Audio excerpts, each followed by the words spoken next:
Bienvenidos al nuevo resumen de noticias de ILTV, desde Israel y en español. Estos son los principales títulos del día de hoy.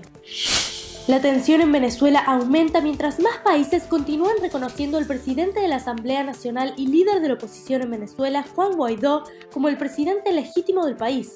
Y ayer, después de que Israel respaldara la decisión de los Estados Unidos de apoyar al nuevo líder, Guaidó expresó su gratitud hacia Israel, reclamando que su país está luchando por la libertad. Después de recibir presión por parte de los Estados Unidos, Benjamín Netanyahu publicó un video en donde anunció que Israel reconoce a Guaidó como el nuevo líder. Israel joins the United States, Canada, most of the countries of Latin America, and countries in Europe in recognizing the new leadership in Venezuela. Este anuncio fue realizado justo en el Día Internacional de la Memoria del Holocausto, algo que Guaidó remarcó cuando agradeció a Israel por su apoyo. El líder de la oposición respondió al video de Netanyahu en Twitter diciendo: hace 74 años se liberó al campo de concentración de Auschwitz y hoy, justamente cuando nuestro país lleva también una lucha por su libertad, agradecemos el reconocimiento y apoyo al primer ministro de Israel, Benjamín Netanyahu. Y Guaidó no fue el único en apoyar la decisión de Israel.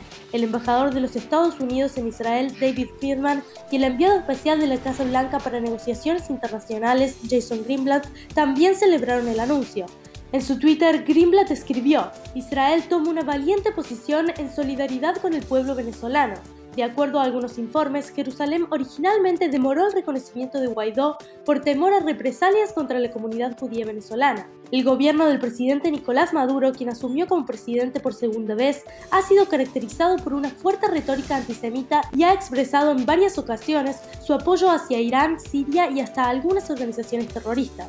La comunidad judía venezolana solía ser una de las más grandes de Sudamérica, con alrededor de 25.000 judíos cuando Chávez asumió como presidente. Ahora solo quedan alrededor de 6.000 judíos viviendo en el país.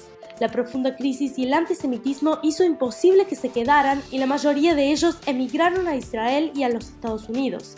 Ahora el gobierno de Australia también ha anunciado su reconocimiento de Guaidó, uniéndose a los Estados Unidos, Canadá, Francia, España y muchos otros países de América Latina. Y aunque Maduro se echó atrás en su pedido original de que los diplomáticos estadounidenses dejaran Venezuela, ofreciéndoles un periodo de 30 días para la negociación, el líder continúa culpando a los Estados Unidos y a Europa por su intervención en el país. Nicolás Maduro rechazó el ultimátum de la comunidad internacional de llamar a elecciones en un plazo de 8 días y aseguró que está preparando los ejercicios militares más importantes en los últimos 200 años. Funcionarios israelíes han respondido al líder de Hezbollah, Hassan Nasrallah, por sus comentarios en el fin de semana. Nasrallah rompió el silencio sobre la operación Escudo del Norte y otras intervenciones militares israelíes en la región. En una entrevista de 3 horas con la televisión libanesa el día sábado, el líder del grupo terrorista admitió que Hezbollah posee túneles terroristas, pero además continuó remarcando que las fuerzas de defensa de Israel tomaron mucho tiempo en encontrarlos.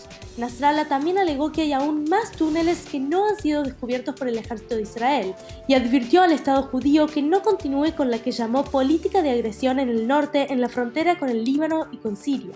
Pero a pesar de su retórica, líderes del gobierno israelí como el primer ministro Benjamín Netanyahu y el ex jefe del ejército Gadi Eisenkot no han comprado las amenazas. De hecho, Eisenkot le respondió a Nasrallah diciendo que sus afirmaciones son totalmente infundadas.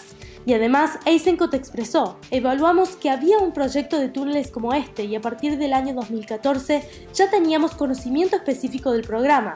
Cuando decidimos actuar, actuamos y en 6 meses destruimos todos los túneles de ataque hacia el norte de Israel. Tenemos claro que su proyecto fue frustrado. Luego, hablando en la reunión de gabinete semanal, Netanyahu explicó que cree que Nasrallah está avergonzado por 3 razones. En primer lugar, por el éxito de la Operación Escudo del Norte. En segundo lugar, porque se encuentra en una situación complicada debido a las dificultades económicas, refiriéndose más que nada a las sanciones impuestas a Irán por parte de los Estados Unidos. Y en tercer lugar, que Nasrallah está angustiado por la determinación de Israel. Y el primer ministro continuó diciendo: créanme, Nasrallah tiene buenas razones para no querer sentir el poder de nuestro ejército. En otras noticias, el Comité Paralímpico Internacional decidió remover a Malasia como la sede del Mundial de Natación Paralímpica 2019, y esto porque el país del sudeste asiático se rehúsa a permitir la participación de atletas israelíes. El campeonato estaba programado para tener lugar entre el 29 de julio y el 4 de agosto en Kuching, en la isla de Borneo. Para el evento, Malasia esperaba aproximadamente 600 nadadores de 60 naciones alrededor de todo el mundo, con más de 160 títulos mundiales en juego. Pero a principios de este mes, el gobierno de Malasia decidió prohibir la entrada de israelíes al país para el evento. El ministro de Exterior Saifuddin Abdullah dijo: Malasia no será anfitrión de ningún evento que tenga representación o participación de Israel. Y por supuesto, Israel respondió presionando al Comité Paralímpico Internacional para que fuerce un cambio en esta decisión o que se traslade el evento. Y parece que ahora el comité ha decidido por la segunda opción, absteniéndose de llevar a cabo el evento en Malasia.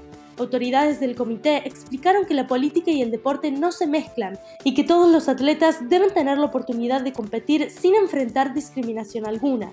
Y además agregaron que el comité habría tomado esta decisión sin importar cuáles son los países involucrados en el conflicto. Sin embargo, esta disputa diplomática no es algo nuevo para Israel, ya que el primer ministro de Malasia tiene una larga historia de comentarios antisemitas y anti-Israel. En el año 2012, por ejemplo, el mandatario de Malasia escribió: "Los judíos gobiernan el mundo por poder", y en una entrevista con la BBC expresó que los problemas en el Medio Oriente solo comenzaron con la creación del Estado de Israel. Por esto, no es una sorpresa que Malasia e Israel tengan relaciones bastante conflictivas.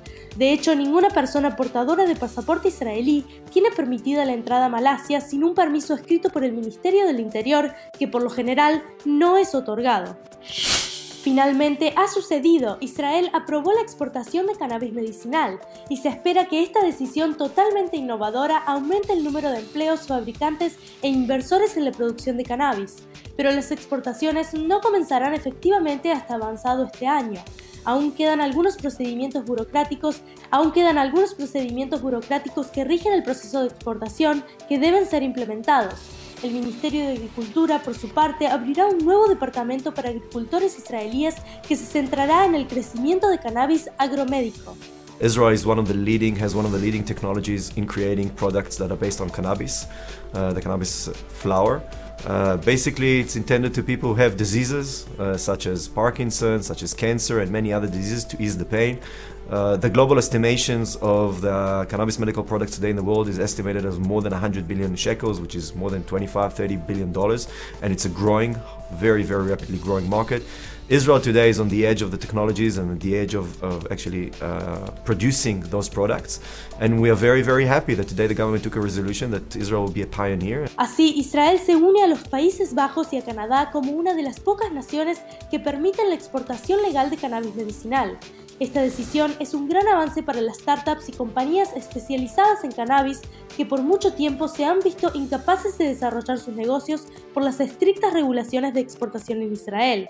A partir de ahora, el Ministerio de Agricultura ha finalmente reconocido al cannabis medicinal como un cultivo legítimo, y unos 780 agricultores aproximadamente recibirán aprobación para avanzar en sus planes de cultivo.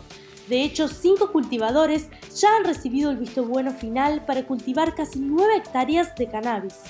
Esto fue todo por hoy. Muchas gracias por acompañarnos desde nuestros estudios en Tel Aviv. Y si quieren recibir más noticias en español y en inglés, no dejen de seguirnos en Facebook a @IsraelEnglishNews y en Twitter a @ILTVNews. Soy Joy Gavillón y nos vemos la próxima.